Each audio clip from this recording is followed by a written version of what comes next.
Hello everyone, I welcome you to this session. आज हम बात करने जा रहे हैं मरीन हीट वेव्स के बारे में। एटमॉस्फेरिक हीट वेव्स के बारे में तो आपने कई बार सुना होगा और कई बार इससे हम इंपैक्टेड भी होते हैं। तो एटमॉस्फेरिक हीट वेव एक कॉमन यूज में आ चुका है और खासकर लास्ट 1 डेकेड में जब एक्सट्रीम क्लाइमेटिक इवेंट्स काफी ज्यादा बढ़ गए हैं, इनकी फ्रीक्वेंसी और इनकी इंटेंसिटी दोनों बढ़ गई है, तो जो हीट वेव्स हैं, जो एटमॉस्फेरिक हीट वेव्स हैं, वो एक नॉर्मल यूज किए जाने वाला टर्म बन गया है। बट इसके साथ ही मरीन हीट वेव्स एक इक्वली इंपॉर्टेंट टर्म है जिसे जानना आपके लिए बहुत ही जरूरी है।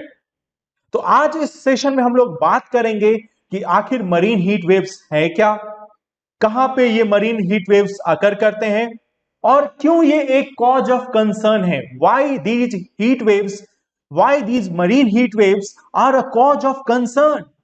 साथ में हम लोग इस मुद्दे पे भी बात करेंगे कि आखिर ये होते क्यों हैं, what are the factors responsible behind marine heat waves. Then we are also going to talk about what is its impact, इनका इंपैक्ट क्या होगा, और as usual we will also discuss what can be the way forward, what can be the solution. So you can see here एक news clipping है जो बोलता है heat waves in Indian ocean region may be affecting monsoon. तो जो हमारा monsoon का pattern है वो भी हीट वेव्स के कारण इंपैक्ट हो सकता है, और यहां पे बात की जा रही है मरीन हीट वेव्स की। तो स्टार्ट करते हैं, बट उससे पहले आपके लिए क्वेश्चन है। ये जो इमेज है वो है ग्रेट बैरियर रीफ की। तो आप मुझे ये बताइए कि ये ग्रेट बैरियर रीफ किस कॉन्टिनेंट में है और उस कॉन्टिनेंट के किस साइड में है, ईस्टर्न पार्ट या वेस्टर्न पार्ट। तो आप मुझे कमेंट बॉक्स में लिखकर ये जरूर बताइए कि ग्रेट बैरियर रीफ कहां सिचुएटेड है। स्टार्ट करते हैं। सबसे पहली चीज, what are marine waves. Basically, marine waves are a period of extremely high temperature in the ocean. एक स्मॉल और लार्ज पीरियड हो सकता है। ये marine waves extremely high temperature का ओशन में एक टाइम पीरियड है। This time period can be of a few weeks और इवन ईयर्स। ये कुछ दिनों का हो सकता है या कुछ सालों का भी हो सकता है। बेसिकली जब भी ओशन का टेम्परेचर बहुत ही ज्यादा हाई होगा कुछ एक अंतराल के लिए, तो उसे हम बोलेंगे मरीन वेव्स। और साथ ही साथ ये समर या विंटर दोनों ही सीजन्स में हो सकता है। ये समर में भी हो सकता है, विंटर में भी हो सकता है। विंटर में क्यों होगा? Suppose there is any oceanic current movement और किसी भी लाइक अल नीनो इवेंट और एनी अदर थिंग, तो अगेन इनके कारण मे बी विंटर्स में जो नॉर्मल टेम्परेचर है उससे ज्यादा टेम्परेचर रह सकता है। बेसिकली इसको समझने के लिए पहले इस ग्राफ को आपको देखना पड़ेगा। सपोज ये जो ब्लू लाइन है ये इंडिकेट कर रहा है ओशन का नॉर्मल टेम्परेचर। नाउ एक थ्रेशोल्ड लिमिट बताया गया है। थ्रेशोल्ड लिमिट मींस इस मीन टेम्परेचर से मैक्सिमम इस लेवल तक टेम्परेचर जनरली होगा।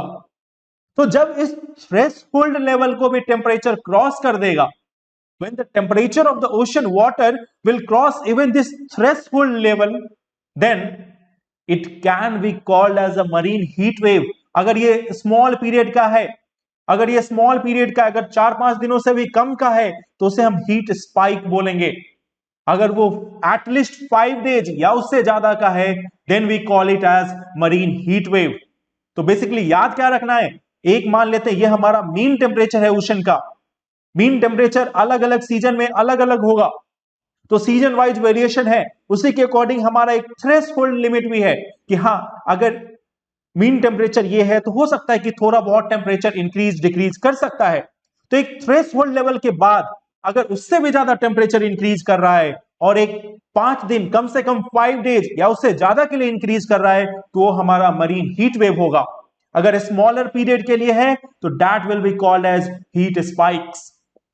नाउ ये जो हीट वेव्स हैं, मरीन हीट वेव्स, वो डिफर करेंगे।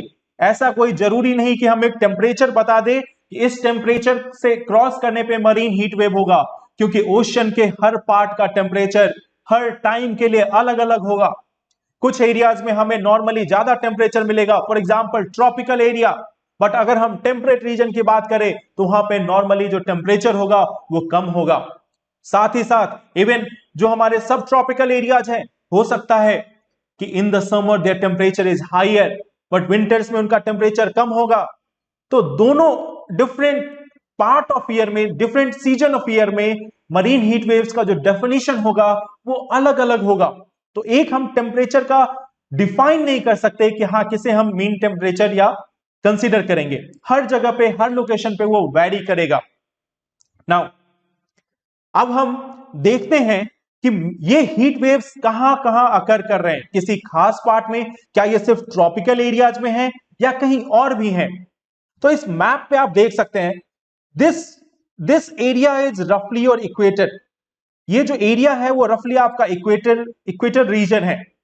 नाउ आप देख सकते हो इस एरिया में फर्स्ट 2003 मेडिटेरेनियन सी, यहां पे 2003 में एक 30 डेज के लिए जो टेम्परेचर था सी का वो 4 degree Celsius warmer than average था।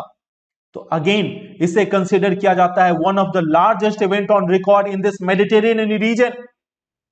देन एक जो दूसरा हीट वेव है the blob, you can see ये पैसिफिक नॉर्थ वेस्ट में, यूएसए और कनाडा के नॉर्थ वेस्ट में, पैसिफिक में, फिर यहां पे 2.5 degree 2.5 degree Celsius warmer than average for 226 days. अब आप इसका टाइम ड्यूरेशन देख सकते हो, in Mediterranean it was for 30 days, यहां पे ये 226 डेज के लिए है, तो रफली around more than 7 months. Again north west Atlantic, यहां पे भी आप देख सकते हो 2.5 degree Celsius warmer than average for 56 days. तो ये कुछ एग्जांपल्स दिए गए हैं एरियाज के, डिफरेंट एरियाज के। यहां वेस्टर्न ऑस्ट्रेलिया का भी हमें एग्जांपल है, 3 डिग्री सेल्सियस वार्मर रहा था फॉर 60 डेज। तो अगेन ये हमें डिफरेंट एग्जांपल्स मिला है किस किस एरिया में, तो रफली जो भी ट्रॉपिकल टेम्परेट एरियाज हैं उन सभी जगहों पे जो मरीन हीट वेव्स हैं वो अकर कर सकते हैं। Basically they occur everywhere in the ocean, so there is no such thing they occur only tropical region or temperate region, they can occur anywhere. Now इससे आगे बढ़ते हैं, we have to see why this is a cause of concern, marine heat waves क्यों इतना important issue है। कुछ facts देखते हैं, कुछ शॉकिंग फैक्ट्स देखते हैं। First of all recent one, मई 2020 में 85% of the corals in Gulf of Mannar region,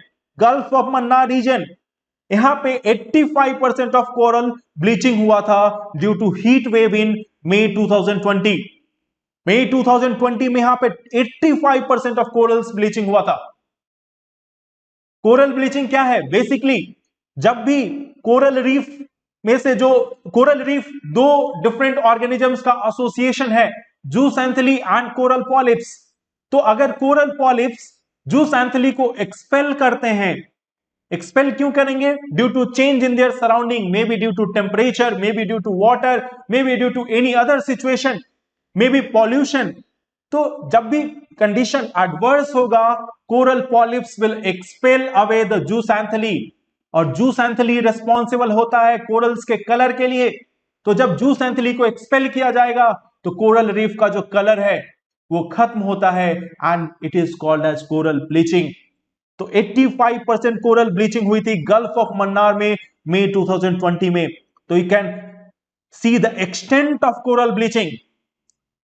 then 1982 से 2018 के बीच में अराउंड 66 मरीन हीट वेव्स हुए हैं वेस्टर्न इंडियन ओशन में, और 94 मरीन हीट वेव्स हुए हैं बे ऑफ बंगाल में। और जनरली ग्लोबल देखा गया है, जो फ्रीक्वेंसी और ड्यूरेशन है वो लास्ट वन सेंचुरी में अराउंड 30% फ्रीक्वेंसी, 34% फ्रीक्वेंसी और 17% उसका ड्यूरेशन बढ़ गया है। तो ऐसा नहीं है कि मरीन हीट वेव्स अभी होना स्टार्ट हुए हैं। Marine heat waves are a natural phenomena but अब उनकी फ्रीक्वेंसी और उनकी इंटेंसिटी जो है वो बढ़ रही है। और नॉर्मली देखा गया है कि अब 50% 54% इंक्रीज हुआ है एनुअल मरीन हीट वेव में ग्लोबली। तो अगेन मरीन हीट वेव्स का जो इंटेंसिटी और फ्रीक्वेंसी है वो काफी ज्यादा इंक्रीज कर रहा है। एक और शॉकिंग एग्जांपल लेते हैं, ग्रेट बैरियर रीफ। मैंने आपसे स्टार्टिंग में पूछा था कहां पे सिचुएटेड है। Basically it is situated on the eastern coast of Australia. तो ईस्टर्न कोस्ट ऑफ ऑस्ट्रेलिया में great barrier reef coral reef है ये, और इसमें अराउंड 75 to 80% ब्लीचिंग हुई थी 2016 में। अगेन उसका रीजन था marine heat waves. So these heat waves can be catastrophic for the marine ecosystem. और एक और इंपॉर्टेंट चीज, marine ecosystem are very much important for the livelihood of the people, not just the livelihood, even for the sustenance of the ecosystem and the biodiversity, it plays a very crucial role.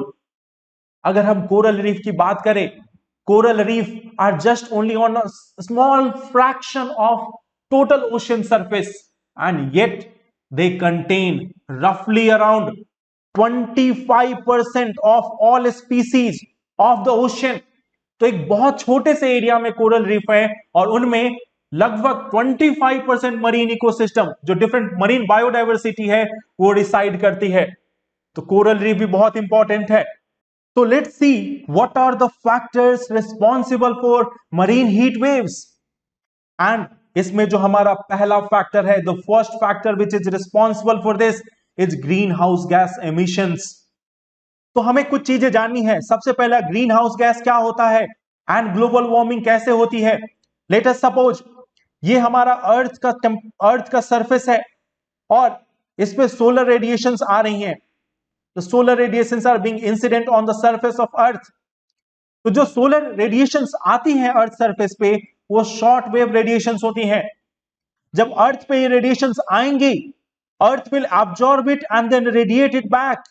अर्थ इसे absorb करेगा और radiate करेगा वापस।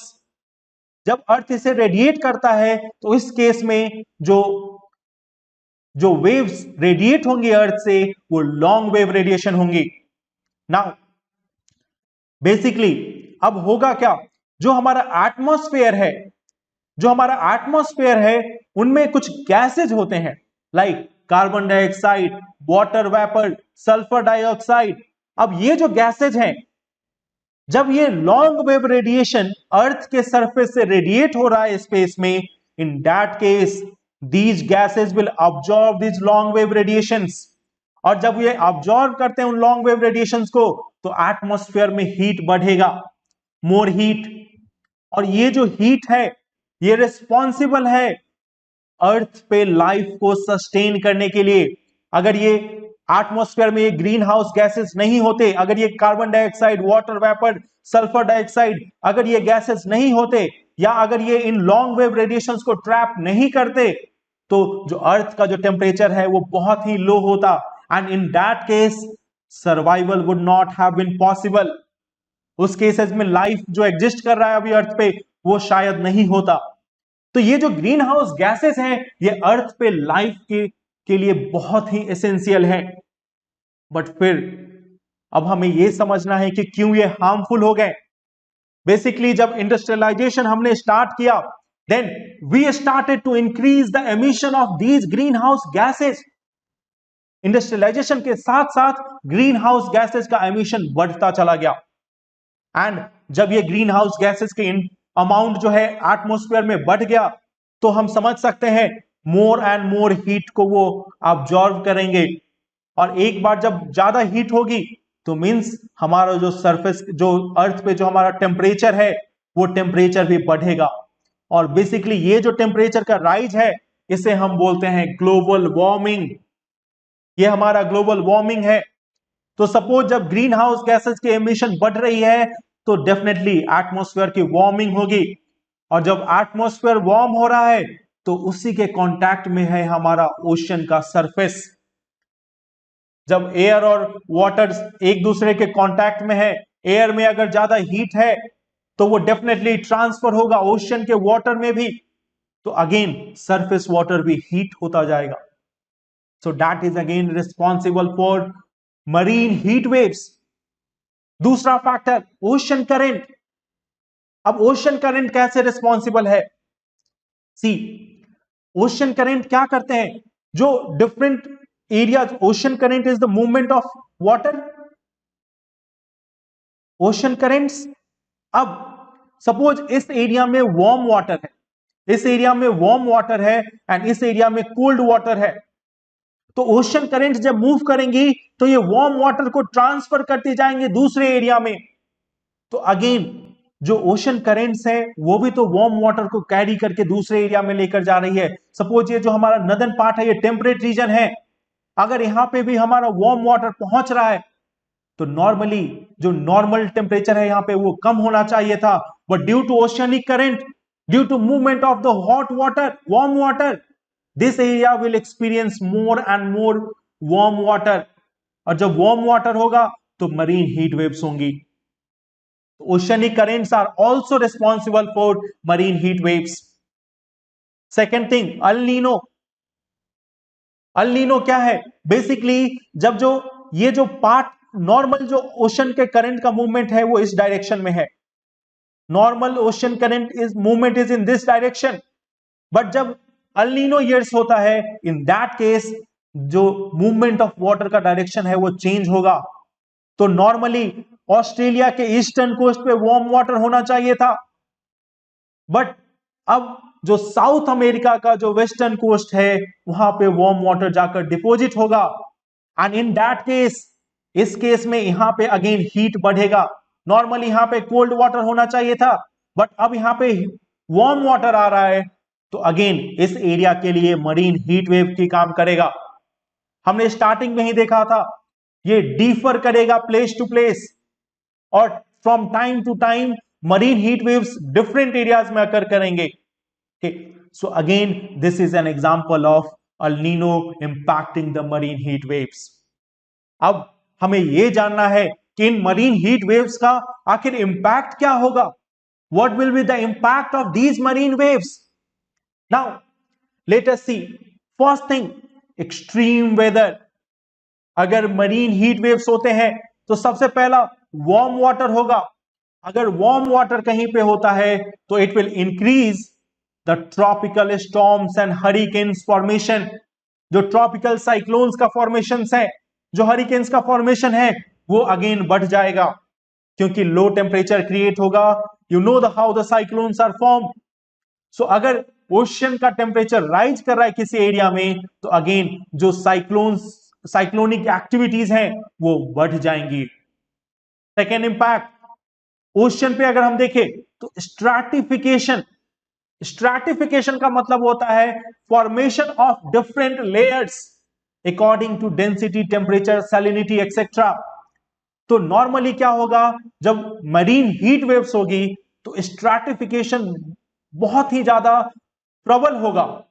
इन that case normally ocean का जो water होता है उसका मिक्सिंग होता है, upwelling and downwelling, upwelling and downwelling, upwelling and downwelling होता है.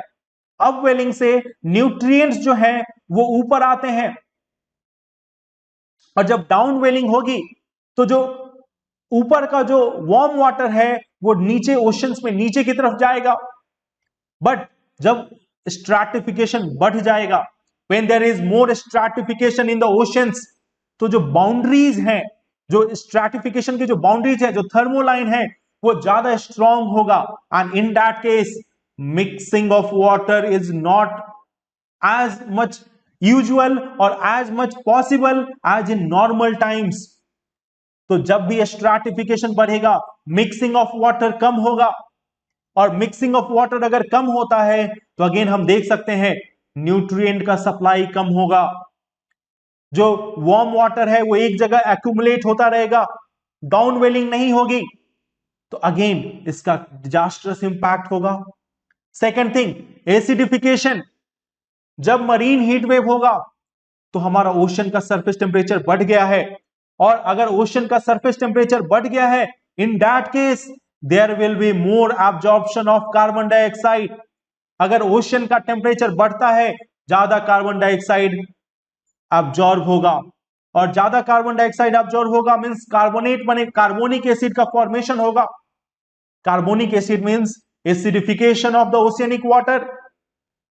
तो अगेन अगर वाटर का एसिडिफिकेशन हो रहा है, this will again impact the life existing in the marine ecosystem. Third thing, एक बहुत ही इंपॉर्टेंट फेनोमेना है, वो है ऑक्सीजन। एंड जब जब भी मरीन हीट वेव्स आएंगी तो वाटर की जो ऑक्सीजन होल्डिंग कैपेसिटी है वो कम होती जाती है। When there is more heat in the water, जब भी वाटर में ज्यादा हीट होगा, in that case the absorption और जो अमाउंट ऑफ डिजॉल्व ऑक्सीजन है, जो amount of dissolve oxygen water में वो कम होता चला जाएगा, and the process will be called as deoxygenation. And you know oxygen, how much critical this is for the survival of life. So again marine heat waves में deoxygenation के कारण फिर से marine life पे, marine ecosystem पे impact होगा। Next thing, अब हम बात करते हैं बायोडाइवर्सिटी पे। Biodiversity and habitat loss. First thing, habitat compression. Suppose एक पहले कुछ जो ऑर्गेनिजम्स थे वो एक लार्ज एरिया में रह रहे थे, they were residing in a large area, but due to heat waves, suppose this much area is impacted due to heat waves, this much area is impacted due to heat waves. Now उनका जो habitat है वो confined हो जाएगा, एक बहुत ही limited space में उन्हें रहना होगा। तो there will be competition among them for habitat. And if you know the environment, biotic interaction अगर आपने environment में पढ़ा होगा, competition is harmful for both species, so again there will be impact on the ecosystem. Second thing, food wave disruption। जब भी marine heat waves आएंगी, there will be certain organisms, they won't be able to survive this heat wave। कुछ organisms होते हैं जिन्हें stenothermal हम बोलते हैं। Stenothermal means those who can survive in a narrow range of temperature, जिनका temperature tolerance कम होता है। तो जब भी हीट वेव्स आएंगी, सर्टेन ऑर्गेनिजम्स वुड डाई। और वी नो फूड चेन में हर ऑर्गेनिज्म का एक रोल है। तो सपोज एक ट्रॉपिक लेवल पे, सपोज बीच के किसी एक ट्रॉपिक लेवल पे अगर डिस्ट्रक्शन होता है, there will be impact on the other trophic levels as well. तो फूड वेव का डिस्ट्रप्शन भी इससे रिलेटेड है। Third thing, species migration. अगर किसी एक एरिया में हीट वेव आती है, marine heat waves, and those species who can not withstand that amount of heat, they will start migrating to other areas. वो दूसरे एरिया में मूव करना स्टार्ट करेंगे। तो जो कोस्टल एरियाज हैं उनके लिए अगेन एक लॉस होगा। सपोज इस एरिया में बहुत सारी फिशेज रिसाइड करती थी, but due to heat wave now they have migrated to other areas. तो यहां की जो कम्युनिटी है उनकी लाइवलीहुड अगेन इंपैक्ट होगी। Then fourth one, mass mortality. This is the most common point. जब भी हीट वेव होगा, I have told you about the stenothermal organisms, they can not survive high temperature. तो जब उनका temperature tolerance ही कम है, if there is marine heat wave, they won't be able to survive, and in that case there will be mass mortality. तो बहुत सारे organisms, coral ब्लीचिंग्स होगा, इनवर्टिब्रेट्स, प्लैंकटॉन्स, ये सभी में मोर्टेलिटी होगी, डेथ ऑफ डिफरेंट ऑर्गेनिजम्स।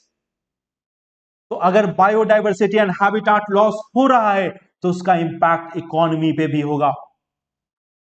जो भी इंपॉर्टेंट, इकोनॉमिकली इंपॉर्टेंट स्पीसीज हैं, जो फिशेज, क्रैब्स, लॉबस्टर्स, अगर इनका डेथ होता है तो अगेन जो इस एरिया में जो कम्युनिटी है, जो इकोनॉमी है, वो भी सफर करेगी।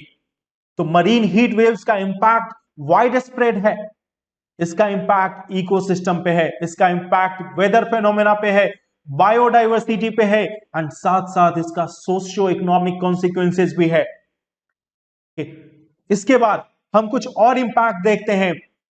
फर्स्ट, बायोडाइवर्सिटी लॉस में एक बहुत ही इंपॉर्टेंट चीज जो जाने वाली है वो है kelp forest. What are kelp forest? Basically ये लार्ज ब्राउन अलगी है जो एक रिलेटिवली शैलो वाटर में रहती है, शोर लाइन के पास। और ये केल्प फॉरेस्ट बहुत ही इंपॉर्टेंट है because they provide food and shelter for thousands of fish, invertebrates and marine mammal species. जो केल्प फॉरेस्ट है वो बहुत ही इंपॉर्टेंट है इकोसिस्टम के सर्वाइवल के लिए। They grow in dense groupings और ये एक फॉरेस्ट की तरह है। तो again you know, if they are forest, oxygen, you know how much important they are for maintaining the carbon cycle and the oxygen cycle, so they are playing a very significant role in the ecosystem। और जब इन पे impact होगा तो सिर्फ marine ecosystem पे नहीं, जो oxygen and carbon cycle है, जो न्यूट्रिएंट साइकिल है, वो भी इंपैक्टेड होगा। Next one is coral bleaching. मैंने स्टार्टिंग में आपसे पूछा था ग्रेट बैरियर रीफ के बारे में और मैंने बताया भी इन 2016 around 70 to 80% of coral bleaching occurred in this Great Barrier Reef। तो और जो कोरल है वो स्टेनोथर्मल होते हैं, they are stenothermal organisms, means they can survive in a narrow temperature tolerance limit. तो जब मरीन हीट वेव होगी there will again be coral bleaching. Second thing, habitat modification. अभी हमने देखा स्पीसीज अगर माइग्रेट करते हैं, सपोज कुछ प्रीडेटर्स भी हैं, like suppose shark, whale and other organisms, they are predators and suppose due to this marine heat wave they have migrated towards other area. तो अब इंपैक्ट दोनों एरिया पे होगा। Suppose this is an area, this is an entire ocean ecosystem and इन दोनों area में different type of species रह रहे हैं। Okay, community 1, community 2। इस कम्युनिटी 1 में पहले कुछ प्रीडेटर्स थे, लाइक सपोज इस एरिया में हमें शार्क मिल रहा था और इस एरिया में हमारे पास व्हेल था। और let us suppose in this area we have the marine heat wave, so now the shark it has shifted toward this zone, C2 zone. So what will happen now, इस area में predators की जो जनसंख्या है, predators का जो population है वो बढ़ जाएगा, तो इस इकोसिस्टम पे स्ट्रेस होगा। वहीं दूसरी तरफ इस एरिया में C1 में अगर प्रीडेटर्स नहीं रहे तो अगेन जो कुछ स्पीसीज है उनका पॉपुलेशन बहुत ज्यादा बढ़ जाएगा and it won't be sustainable. तो इकोसिस्टम का जो मेंटेनेंस है, इकोसिस्टम में एक टर्म आता है homeostasis. Homeostasis means the capacity of the ecosystem to self regulate and self sustain. तो होम्योस्टैसिस इसलिए पॉसिबल हो पाता है because there is predators in every ecosystem. जहां पे प्रीडेटर्स नहीं होंगे वहां पे कुछ स्पीसीज का पॉपुलेशन काफी बढ़ जाएगा और वो सस्टेनेबल नहीं होगा। तो अगर स्पीसीज का मूवमेंट होता है, हैबिटाट का मॉडिफिकेशन होता है, तो again there will be impact on both the ecosystem. Impact food chain पे भी होगा। देन another very important thing is phenological change। phenological change क्या है? बेसिकली जो डिफरेंट ऑर्गेनिजम्स हैं उनका जो लाइफ साइकिल, उनका जो रिप्रोडक्शन साइकिल है वो डिपेंड करता है टेम्परेचर, सीजन, लाइट, इन सभी चीजों पे। तो अगर सपोज किसी एरिया में कोई जो पर्टिकुलर ऑर्गेनिज्म है, लाइक सपोज हम लोग पेंगुइन्स की अगर बात करते हैं तो penguins breed during the winter season, but ये हमारा एग्जांपल तो टेरेस्ट्रियल इकोसिस्टम का है। अगर सपोज करते हैं विंटर सीजन पेंगुइन्स को नहीं मिला तो then it will be difficult for them, how they will get the cue for the reproduction. तो जो डिफरेंस इन टेम्परेचर है, जो सीजन है, वो स्पीसीज का जो डिफरेंट लाइफ साइकिल है उसे कंट्रोल करता है, उसे रेगुलेट करता है। तो if there is marine heat wave, और हमने देखा था marine heat waves can be prolonged, it can be up to various years, ये कई सालों तक रह सकता है। एंड इन दैट केस जो ऑर्गेनिज्म का लाइफ साइकिल है वो डिसरप्ट होगा। So again it will lead to phenological changes. Acidification and deoxygenation हमने अभी डिस्कस किया था लास्ट स्लाइड में, और हमने ये भी डिस्कस किया था what can be the socio economic consequences of these impact these marine heat waves. तो अभी तक हमने डिस्कस किया हीट वेव्स कहां क्या है, वो कहां अकर करते हैं, what are the factors responsible for them, और उनका इंपैक्ट क्या हो सकता है। अब हम आगे देखते हैं, क्या ये ऑलवेज हार्मफुल ही है, इंपैक्ट क्या हमेशा निगेटिव ही है? जी नहीं। Like we know that global warming में हो सकता है ट्रॉपिकल एरियाज में ग्लोबल वार्मिंग का इंपैक्ट ज्यादातर डिजास्टरस रहा हो, but in temperate areas it can be fruitful also, क्योंकि टेम्परेट एरियाज में अगर टेम्परेचर बढ़ रहा है तो their productivity will initially go higher. Temperature एक बहुत ही इंपॉर्टेंट डिटरमाइनिंग फैक्टर है प्रोडक्टिविटी के लिए। और अगर हम नॉर्मल प्रोडक्टिविटी देखें तो इक्वेटर से जब हम बढ़ते हैं पोल्स की तरफ, when we move from equator towards pole, तो प्रोडक्टिविटी इन जनरल डिक्लाइन करता है, and the factor responsible behind that is temperature. तो सपोज अगर ग्लोबल वार्मिंग हो रही है, अगर टेम्परेचर पहले इन टेम्परेट रीजन्स में, अगर टेम्परेट रीजन्स में टेम्परेचर बढ़ रहा है तो इन दैट केस इनिशियली क्या होगा, उनकी जो प्रोडक्टिविटी है वो बढ़ती है। ठीक उसी तरीके से in marine heat waves also there will be some more benefit, there will be some benefit. Like एक एग्जांपल है हमारे पास in south east of Australia, south east of Australia में जो सी अर्चिन्स होते हैं, दी सी अर्चिन्स, ये तभी कोलोनाइज कर सकते हैं जब टेम्परेचर 12 डिग्री सेल्सियस से ज्यादा हो।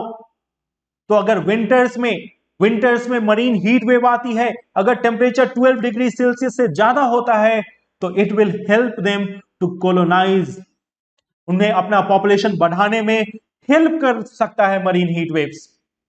सो जिन ऑर्गेनिजम्स को वार्म चाहिए, और अगर विंटर्स में ये मरीन हीट वेव्स आती है उस रीजन में, तो again it can help them in reproduction, in colonisation. Okay, so of course in some areas it might have positive impact.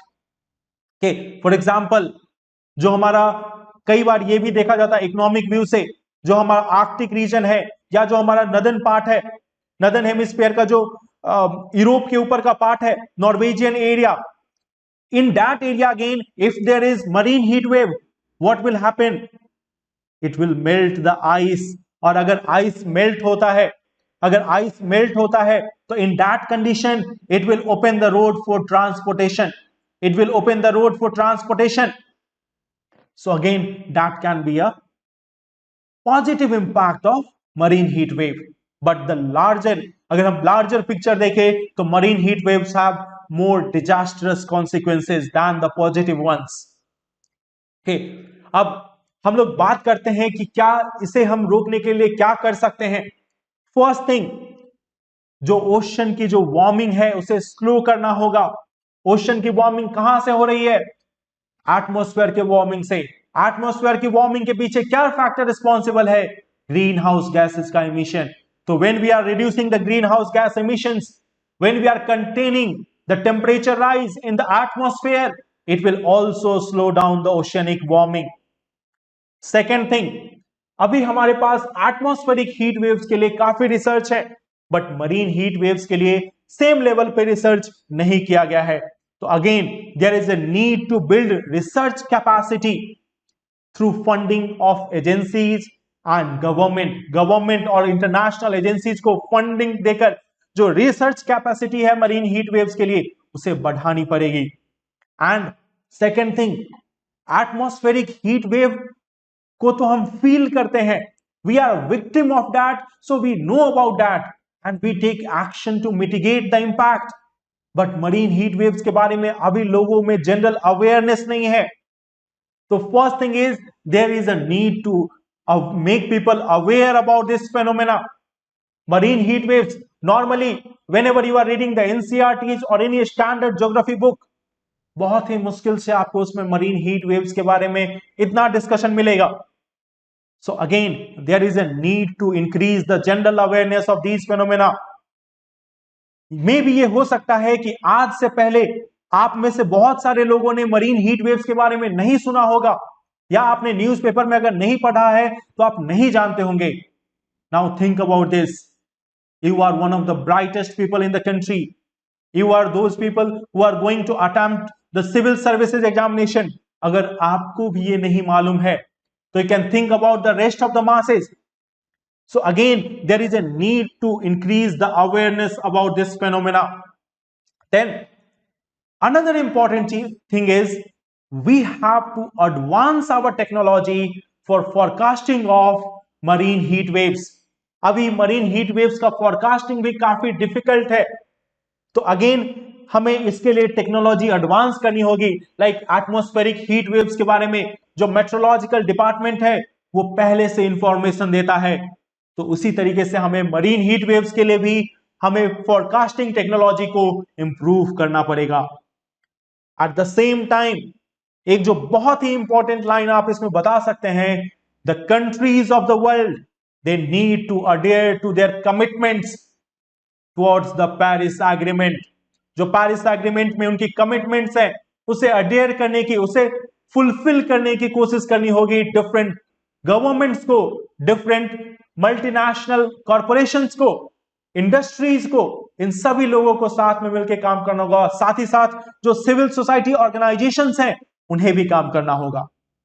Then creating and protecting marine protected areas, हमें साथ साथ जरूरत पड़ेगी मरीन प्रोटेक्टेड एरियाज बनाने की, where the organisms can get a shelter. यहां पे उन्हें शेल्टर मिलेगा, यहां पे उन्हें रेफ्यूज मिलेगा।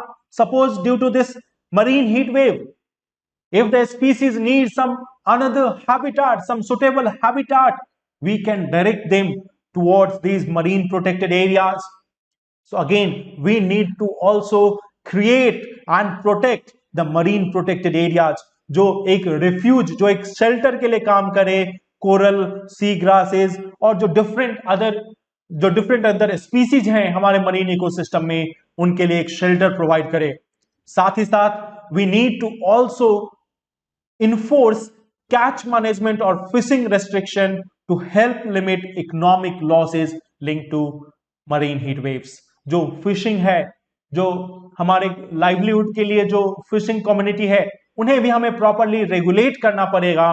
उनका भी प्रॉपर हमें सोचना पड़ेगा कि कैसे इन मरीन हीट वेव्स में इनके लिए भी काम किया जा सके ताकि इन्हें ज्यादा इकोनॉमिक लॉस सफर ना करना पड़े।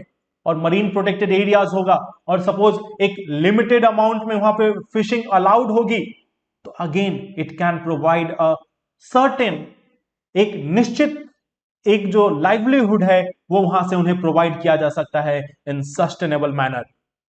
सो these were some of the things which can be done in order to mitigate the impact and also to control marine heat waves. Okay, तो आज के सेशन में इतना ही। आज हमने पढ़ा मरीन हीट वेव्स है क्या, साथ में हमने देखा what are the areas of their occurrence, कहां पे ये पाए जाते हैं, फैक्टर्स क्या क्या रिस्पॉन्सिबल है, इसका इंपैक्ट क्या है, और साथ में हमने देखा कि क्या किया जा सकता है इसे मिटिगेट करने के लिए, इसे कंट्रोल करने के लिए। तो आज के सेशन में इतना ही, फिर मिलेंगे। Thank you very much for watching this video.